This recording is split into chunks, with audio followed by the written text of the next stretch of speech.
you likely know Kevin Gaughan, but you may not realize is his dedication, you may not realize, thanks Brownie for coming, realize his dedication and passion on helping rejuvenate our great Queen City. For the past 20 years, Kevin has championed a cause for regional cooperation, smaller government, and preserving Buffalo's heritage. He's the youngest recipient of the Red Jacket Medal, which is presented by the Buffalo and Erie County Historical Society for Civic Leadership. He's the past recipient of the Buffalo News and New York State League of Women Voters Outstanding Citizen of the Year Award. And the Buffalo News has actually called Kevin the conscience of our community.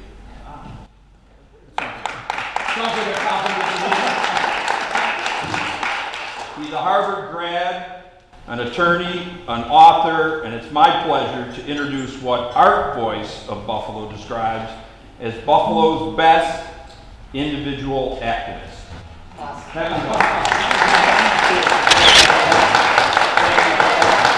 It's always a great honor, and I mean a great honor, to be at the historic Saturn Club right here on Delaware Avenue, what I call the Avenue of the Americas. I don't know what those folks in Manhattan are thinking about 6th Avenue. This is the Avenue of Americas because it tells the entire story of our nation right here in Buffalo. And to have this opportunity to describe and discuss this civic project in which we've been engaged now for more than 5 years. I think if you ask Kathy Burke, she'd probably tell you it feels like more than 50 years.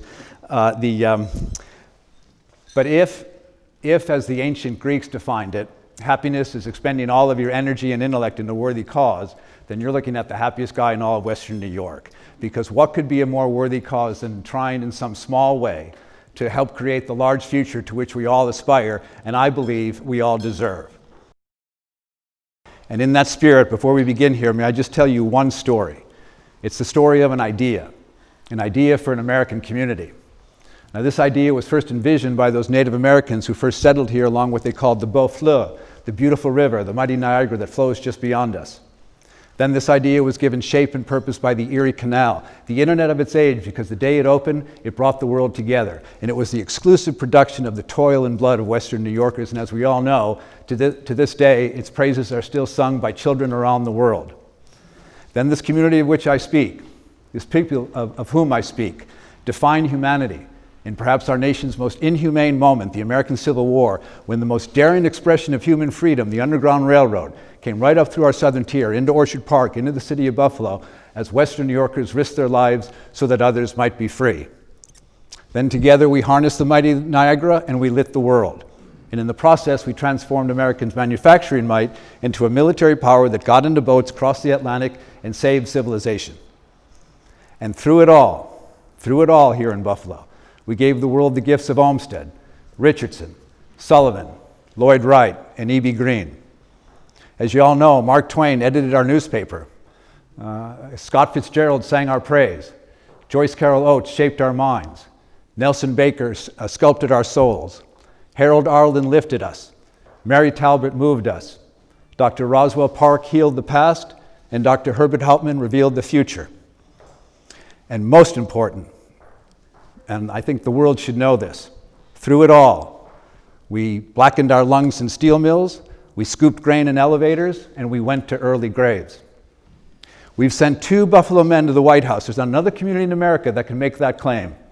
And we've sent now countless young Western New York women and men into the ages, in battlefields around the globe, from Antietam to Afghanistan, including, and you can count them, including more than 150 young women and men from Western New York, who over the course of the past 20 years got on a plane at the Buffalo Niagara Airport or the Niagara Falls Air Force Station, went off to fight terror, and never came home. And most important, and I mean most important, we filled our idea of American community with the ethos and ethics of a fiercely family-oriented people who love our children and make choices in support of their interests. Right here in Buffalo, where East Coast sophistication meets Midwestern charm. There is no place like us. There's no sense of place to match us. Now, that's not Chicago's story. That's certainly not New York City's story. That's not Washington, D.C.'s story. That's your story. That's our story. That's the Buffalo story. And it seems to me that anyone who hears that story would say to themselves, my heavens, what a people. What a story. They must be going great guns there. They must have a great economy there. I want to be part of that. I want to move there. But as we all know, as we're here again on this typically beautiful, warm, and soft Buffalo autumn evening, the truth couldn't be further from that. As a matter of fact, some of you know I spent more than a decade attempting government reform here, and in the course of doing that, my students and I, what we learned is from the mid-1970s until just a few years ago, I should say just until this terrible virus came and interrupted it, and when we had a little bit of an economic resurgence and a little bit of rebounding, our community lost 294,000 people. The most people any community has ever lost in the history of the recorded country, ever. So what summons us here tonight and what beckons us is what the hell are we going to do about it? How are we going to get these people back? Because if you're raising a family here, if you own a business, if you have a business footprint, if you have an investment, if you're dedicated to this community as we all are, we're not going to succeed unless we get those folks back. It doesn't work without them. So tonight, on behalf of these magnificent people, many of whom are here, Kath and Mark and others on our board, we're going to discuss and describe an idea and a project that we can guarantee will help us accomplish that goal. There's a couple of studies there. There's one from Harvard, one from the Federal Reserve of Philadelphia, that show as young Americans now, and people from around the world, what we used to call millennials, as they're now making their decisions as couples, where they're going to live, what job they're going to take, what city they're going to go to, where they're going to make their bet, where they're going to have their nest egg. They have a number of considerations. For many generations, their number one on their list, all the study shows, was, of course, the quality of the public education in the urban center. That's no longer the case. Their number one ask is that the city have public, cultural, and recreation amenities. It's extraordinary. They won't go anywhere. And these studies show, especially the Harvard one, which was just now about 3 years old, that shows that those high amenity cities are the fastest growing ones and the ones that attract the most talented people. So I know it's difficult, a little difficult to see from where you are, but I'll start by saying this. Again, like all of us, I've been a lifelong student of Frederick Law Olmsted. I was introduced to him by a magnificent fellow named Austin Fox, who I had the privilege of being my instructor at Nichols School hundreds of years ago, and he used to take us into Delaware Park, and we'd sit and I'd hear about this guy, Frederick Law Olmsted, and it really piqued my interest. I remember in 1979, I joined it was called the Friends of Olmsted Parks, which is now our wonderful Olmsted Parks Conservancy, and it was because of him that I had the interest and learned it all. And when I lived in the Elmwood Village, I ran around like we all do Delaware Park, and about 5 years ago on a freezing cold February day, surprise, I was running around, and I always look at the golf course and say to myself, why is that there? I have to confess to you, I don't play golf. Who has the time? I'll jump ahead in a second, but when I disclosed that to my project partner, young Jack Nicholas, he looked at me like I shot someone. But I wondered how it got there and why it was there, and I thought, gee, I began this idea, conceiving this plan, thinking, let's get that golf course the heck out of there. And I'm also, of course, like all of us, we're not very fond of the Scajaquada there and the damage that it did to that beautiful public space. But in any event, I did something. I got the idea in the summer of 2014. I spent the entire summer. I interviewed people who play the golf course. I interviewed 174 of them. We have the records. We'll put them on the website. 72% were African American. Very interestingly, 12% were new immigrants: Burmese, Bangladesh, Asian, and of course Hispanic. And the rest, North Buffalo folks. And what I learned was, especially the folks who don't have either the resources or the access to private facilities, what I learned was what was a very misplaced idea to plop a golf course on top of the master's beautiful, what he called the Meadow design in 1932, over the century has become a very Olmstedian space because it provides nature and outdoor activity to people who couldn't have it otherwise. Because I would say to them, hey, look, maybe we'll get this out of here. They say, no, please don't do that. We love it. So that's when I thought to myself, well, gee, if it's there, why can't it be just as good as private facilities? And why can't the public in the city of Buffalo have something like that? As you know, Olmsted started about 1870, but he didn't finish our system here until about 1894. And the last thing he did was in South Park, around the Botanical Gardens, he created what he called a tree museum, an arboretum. And Frederick Law Olmsted, as an elderly man, by the way, when he began the project, he was a young man. He selected himself 2,386 different species of trees of ligneous growth, shrubs, flora, bushes, and planted them himself, and surrounded them with this beautiful meandering Olmstedian pathway so you could walk through it and experience the history of growth on the planet, right here in Buffalo. And they plopped a damn golf course on top of it in 1916. So, and then they did that in Delaware. By the way, that wasn't just indigenous, or just here in Buffalo. They did that in Olmsted parks in Toledo, Atlanta, Chicago, Milwaukee, and all those cities, by the way, all those cities are saying to themselves, how can we just restore our Olmsted Park and get rid of the golf courses? Well, we're going to be the first. And the reason is because Jack Nicklaus said yes. He said yes to design a Jack Nicklaus signature course on a parcel. When I got this idea, it was God's will. It was so serendipitous. It turns out there was what's called a brownfield, a former industrial site right next to South Park. 129 acres, is it that we have, Kath? 129 acres, which our charitable company purchased about 2 years ago. I was with Jack Nicklaus one day, this to show you what a great guy he is. And we just purchased the land. I said, Jack, I got him down to this much money. I said, Jack, but I may have, to close the deal, I may have said that he and his wife could come and live with you and Barbara for about a month. And without blinking, he said, we'll work something out. That's a good man. That's a good man. Says, Mr. Nicklaus, if you do this, you'll be the only golf course architect in the world who can say you collaborated with Frederick Law Olmsted. When I got the idea, one of the first things I did was I went to the Frederick Law Olmsted archives in Brookline, Massachusetts. First Buffalo guy to show up there. Got an apartment, stayed for 2 weeks. I found Olmsted's original designs for Delaware Park, South Park, letters to his son, letters to his cousin, saying, hey, listen, here's how I see this, I'm here, and here's what I saw. I already had the idea for the education center, but I will say this because it's just the way life is. He wrote a letter to his son in 1894, just 8 years before he passed away, and he said, look, this botanical gardens in Buffalo and the Arboretum, it would be really nifty if someday there was some education component to it. So the idea is he designs a Jack Nicklaus signature course on this parcel next to South Park. By the way, if you haven't seen it after we finish, please come up and take a look. This is sort of a rendering that Cannon designed in this wonderful firm I found in Manhattan called Supermass Studios, which is an Olmsted expert, wonderful people. This shows everything how it is. You should know this. You know this neighborhood. This is South Park is the South Buffalo Lackawanna neighborhood. Several years ago, I was interested, of course, in urban design, and we have that wonderful Henry Taylor at UB, who's chairman of the Center for Urban Studies, and I had him give me a 3-day seminar on the history of Buffalo. We all know we're the 5th most impoverished city in America. We used to be the 3rd. The reason why we're the 5th most impoverished city in America is because I think we have 180 census tracts in the city, 12 of which are in the top 25 poorest census tracts in America. Detroit has about 20, but we've got 12.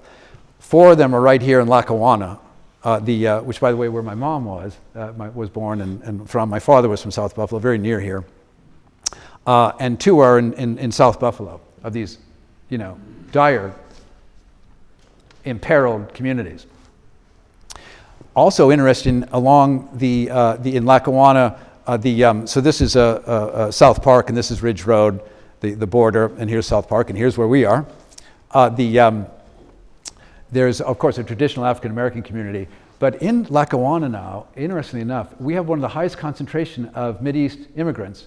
Yemen, again, Bangladesh, they're growing, they're wonderful people, but they're impoverished. And this project is going to transform not only this neighborhood, this imperiled neighborhood, but the city as a whole as well. So again, the idea is Jack designs this.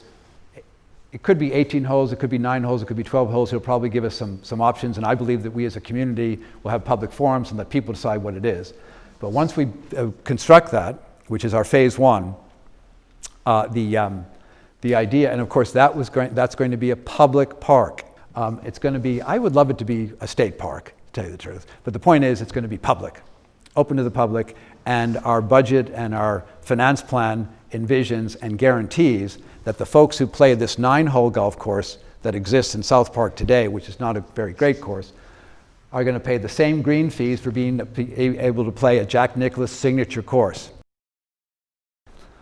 When I took Jack there, he turned around, he looked down on the beautiful view of Lake Erie, the Canadian shore, the Buffalo skyline, and he turned to me and he said, "Kevin, I'll make this the most unique recreation space in the world. But we got to do it together." So if he does that, that will permit our Olmsted Conservancy to take the 9-hole course out, because this will be right next door, fully restore Frederick Law Olmsted's Arboretum. When you come up and see this, the artist who did this, it's very, very accurate of what existed in 1894. These beautiful, just hundreds and hundreds of trees and beautiful flowers and the walkway. We restore the lake. And then most important, we bind and connect these two new public amenities, Jack's signature course and Olmsted's restored Arboretum, with an education center aimed right at inner city children of color, underserved children. Try to, along with the virus, as we all know, this other challenge that we're experiencing right now is this long reckoning in this country of what we're going to do to take the next step in reducing inequities of opportunity and the like, particularly in education. Well, what we're going to do here is aim right at that and offer inner city children through the City of Buffalo School District, the Lackawanna School District, and any private school that wants to participate with us, STEM-related, environment-related courses in botany, dendrology, agronomy, water conservation, land conservation, business management. We'll have them run the clubhouse and the banquet center.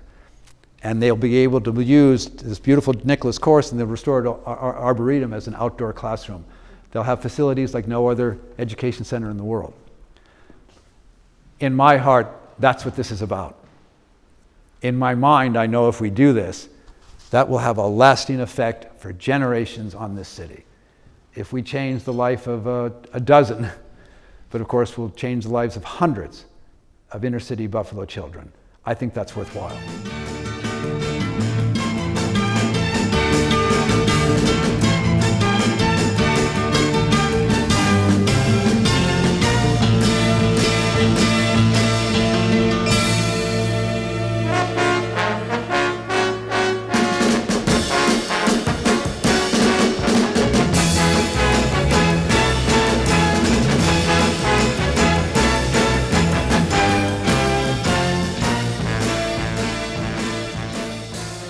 Once I made this public in 2016, it was a worldwide story.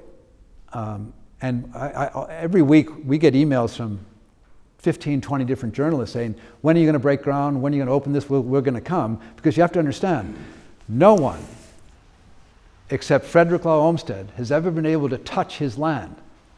And that's what I got from the National Association for Olmsted Parks, that permission. And again, I take a great measure of pride in that. It was tough. It took me 6 months. But that's a big story for Jack Nicklaus and Frederick Law Olmsted, these two legends, to create a space like that. Okay, then by way of closing, thanks again from the bottom, top, and middle of my heart. Thanks ever so much for coming. Why don't we, in the spirit of Buffalo, we'll end with in this age of both challenge of this virus and the opportunity that it's going to create for cities to emerge and come out of it and start growing again. We'll together say a civic prayer, if you'll say it with me. As it was in the beginning. As it was in the beginning. It is now and forever shall be. It is now and forever shall be. Buffalo without end. Amen. Buffalo. Thank you so much. Thanks.